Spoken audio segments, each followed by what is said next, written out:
All the content on this channel is only for educational purpose. I am not a SEBI registered investment advisor.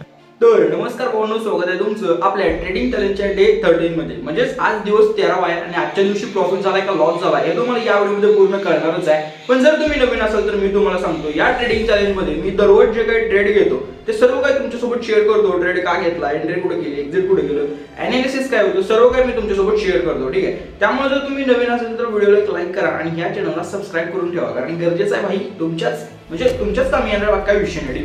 तर चला जरा वेळ नव्हता या व्हिडिओला सुरू करू. तुमचा लॉस झालाय का प्रॉफिट झालाय मग तुम्ही या व्हिडिओच्या कमेंट सेक्शन मध्ये नक्की सांगा. कमेंट करायला घाबरू नका भाई, तुमचाच विषय आहे.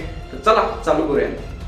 तर भावांनो, तुम्ही बघताय आपल्याला निफ्टीमध्ये 1657चं प्रॉफिट झालेलं आहे. हे तुमच्या समोरच तुम्ही पीएनएल तुम्ही बघू शकताय एफएनओचं. ठीक आहे, 1657चं. ठीक आहे. तर ह्याच्या मागचं लॉजिक मी तुम्हाला सांगतो. ठीक आहे. सर्वात पहिल्यांदा मी इथं तुमच्या समोर जो आहे तर आपला सगळ्यात पहिल्यांदा मी पुट मध्ये बाय केलं होतं, त्याच्यानंतर कॉल बाय केला होता. ठीक आहे. तर सर्वात पहिलं जे पुट आहे ते तुम्हाला ओपन करून दाखवतो. 16 डिसेंबरचं आणि आज काय तुम्हाला 15 तारीख माहितच, उद्या एक्सपायरी. ठीक आहे.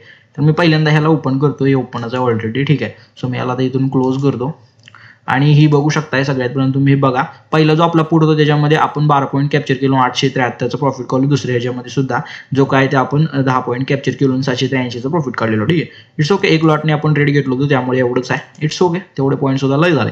ठीक आहे. तर त्याच्या मागचं लॉजिक मी तुम्हाला सांगतो. हा होता आपला सगळ्यात पहिला ट्रेड. ठीक आहे.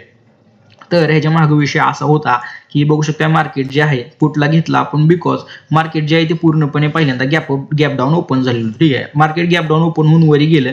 वरी जाऊन जे आहे ते हे बघू शकता 5 मिनिटांमध्ये आपण निफ्टीचं जे आहे ते ओपन केलंय आणि ते बरोबर आपलं जे ईएम आहे, ईएमएल टिकून जे काय आहे ते बरोबर मार्केट खाली आलंय आणि ही जी आपली सपोर्ट लाईन होती या सपोर्ट लाईनला मार्केटने जे आहे ते ब्रेक केलं. ठीक आहे. या सपोर्ट लाईनला मार्केटने ब्रेक केल्यानंतर मी बरोबर इथं जे काय ते एक कॉल बाय केला. हे बघू शकता तुमच्या समोर निफ्टीचा 2600चा कॉल बाय केला 155ला. ठीक आहे. 155ला बाय केल्यानंतर हे बघू शकता मार्केट वर सुद्धा गेलं होतं, पण इथून एक रिव्हर्स कॅन्डल झाली आणि रिव्हर्स कॅन्डल झाल्यानंतर एक काय सांगू शकत नाही भाई, कारण इथं बघू शकता जर कॅन्डल रिव्हर्स झाली तर मार्केट कुठून पण ही स्टार्टिंगचं जे असते, स्टार्टिंगचे जे 10-15 मिनिटं असते त्याच्यामध्ये मार्केट कुठून जाऊ शकते काय सांगू शकत नाही. ठीक आहे. त्यामुळे मी छोटासा मूव कॅप्चर केला आणि त्याच्यानंतर इथं एक्झिट मारलं 12 पॉईंटचं टार्गेट घेऊन. ठीक आहे.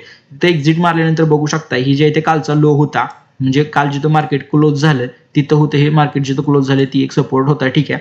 सपोर्ट नंतर कॉलला मार्केट इथं वरी गेलं. ठीक आहे. वरी गेल्यानंतर जसं ह्याच्यावरी मार्केट गेलं, ही जे आपलं बरोबर मी सकाळ म्हणजे सपोर्ट लाईन होती त्या सपोर्ट लाईनच्या मार्केट वरी गेल्यानंतर मी इथे एक कॉल बाय केला. ठीक आहे. तर कॉल तुम्हाला दाखवतो, एकच मिनिट. हे बघू शकता आता मी कॉलला ओपन केलेला आहे. ओके. सो हा आपला कॉल आहे. वेट एक मिनिट. ठीक आहे. ओके.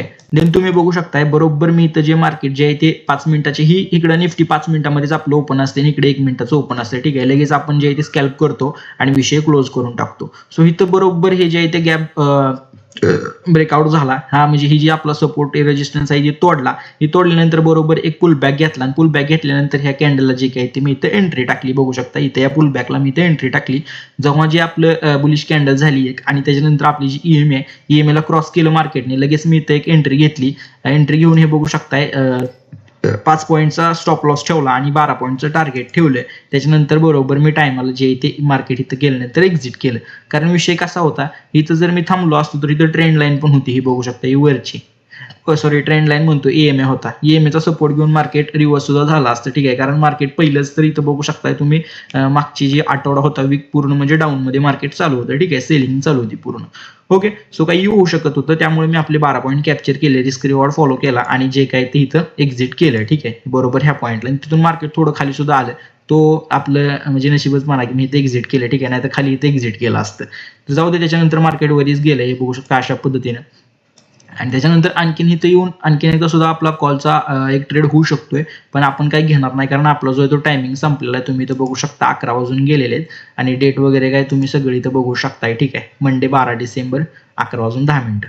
ओके. सो अशा पद्धतीने विषय झाला आणि इथं 12 पॉईंट, तिथं 12 पॉईंट, टोटल 24 पॉईंट आपण कॅप्चर केले आणि तुम्ही जे काही इथे पोझिशन इथं बघू शकताय पहिली पोझिशन म्हणजे 873चं प्रॉफिट आणि दुसऱ्यामध्ये 783चं प्रॉफिट. आणि ह्याच्यामध्ये जर आपण ब्रोकरेज वगैरे लावलं तर थोडंसं काही जाईल 100-150 आणि बाकी मग आपलं 1.5 तरी आहे. ओके. सो डे आपण इथंच क्लोज केलेला आहे. बाकी उद्याचा व्हिडिओ येईलच. नवीन असेल तर तेवढं सबस्क्राईब वगैरे करून द्यावा, कारण इथं तुम्हाला अशाच विषय भेटतंय आणि शिकायला पण भेटतंय. ठीक आहे. तर चला सबस्क्राईब करून ठेवा, व्हिडिओला एक लाईक करा आणि एक कमेंट करा छोटीशी. ओके, तर चला भेटू पुढच्या नवीन व्हिडिओमध्ये. बाय.